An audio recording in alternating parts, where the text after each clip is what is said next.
Loh, mana pembicaranya? Dalam bersahur ada pahala, dalam berbuka alangkah indah, menjaga diri, menjaga lidah, menjaga hati, menjaga mata, banyakkan amal hari-harinya, pahala datang berlipat ganda, berlomba-lomba untuk ibadah, dunia bahagia, surga nantinya. Assalamualaikum warahmatullahi wabarakatuh. Alhamdulillahilladzi farada taubata wa harama asyrar. Asyhadu an la ilaha illallah katibul athar wa asyhadu anna sayyidina Muhammadan abduhu safwatul ahyar amma ba'du. Hai muslim-muslimah hebat, bagaimana nih puasanya? Masih kuat? Lemas? Atau udah ada yang berbuka sebelum waktunya? Ingat ya, walaupun tidak ada manusia yang melihat, tapi Allah Al-Basir Maha melihat. Teman-teman, ingat gak sih? Dan penasaran gak kalian? Kenapa ya yang katanya setan itu dibelenggu dengan rantai, tapi masih banyak manusia yang menjadi pendosa, masih melakukan maksiat dan kerusakan di dunia ini? Apakah setannya lepas satu? Tentu enggak. Yuk kita bahas bersama. Awalnya pengetahuan tentang setan yang dibelenggu diperoleh dari hadis yang diriwayatkan oleh Imam Bukhari dan juga Muslim.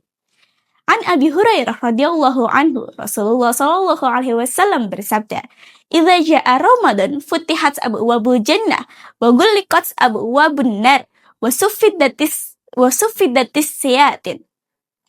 Apabila bulan Ramadan datang, pintu-pintu surga dibuka, pintu-pintu neraka ditutup, dan setan-setan dibelenggu. Mari kita bahas hadis ini dengan 4 poin.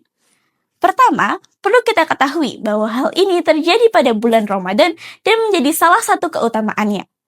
Kedua, mengapa pintu-pintu surga dibuka? Dalam tafsirnya, pintu-pintu surga dibuka memiliki makna bahwa Allah membuka semua rahmatnya bagi hamba-hambanya. Karena pada bulan mulia ini, semua orang berlomba-lomba untuk fastabiqul khairat, berlomba-lomba membuat kebaikan, berlomba-lomba dalam mengejar kebaikan. Contohnya, ketika seseorang yang jarang banget bangun untuk sholat malam atau tahajud, mereka jadi lebih semangat untuk mendirikannya. Seseorang yang jarang membaca Al-Quran jadi rajin membacanya. Seseorang yang jarang bersedekah jadi punya banyak kesempatan untuk bersedekah.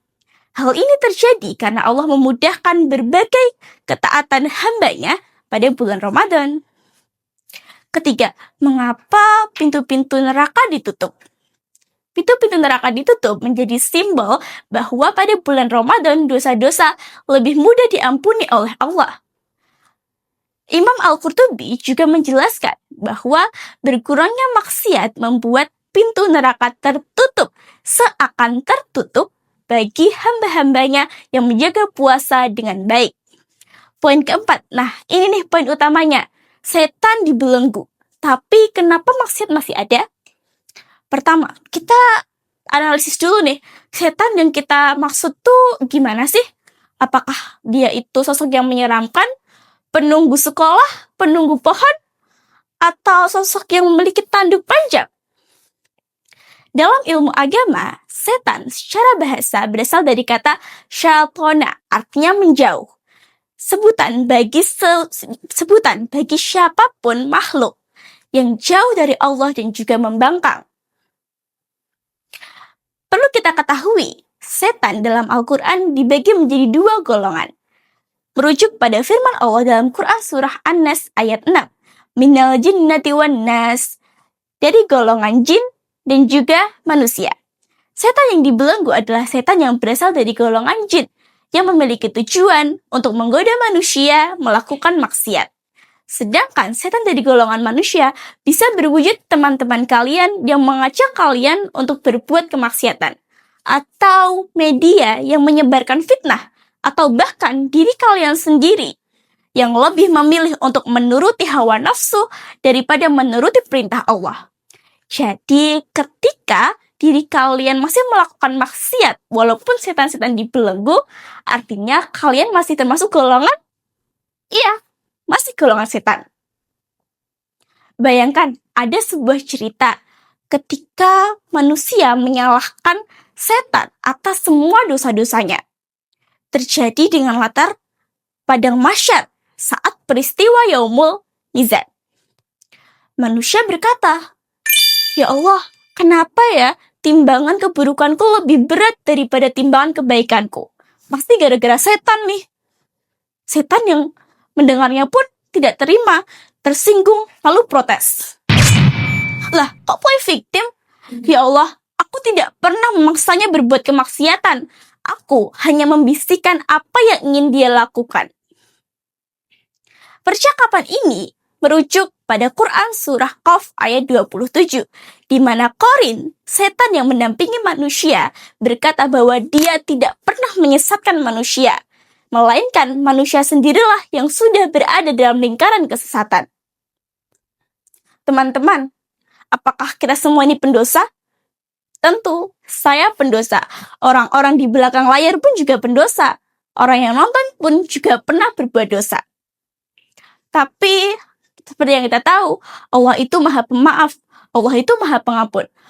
Hamba terbaik menurut Allah bukan hamba yang tidak pernah melakukan kesalahan, tidak pernah berbuat dosa, melainkan seorang pendosa yang selalu berusaha untuk bertaubat dan kembali kepadanya. Teman-teman, jangan menunggu waktu untuk berubah. Jangan menunggu waktu untuk bertaubat, karena waktu terbaik untuk bertaubat adalah sekarang.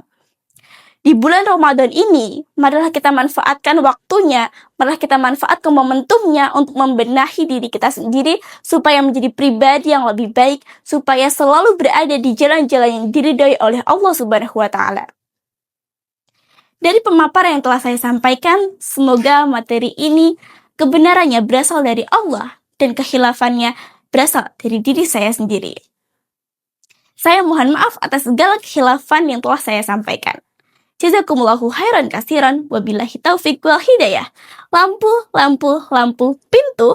Wassalamualaikum warahmatullahi wabarakatuh.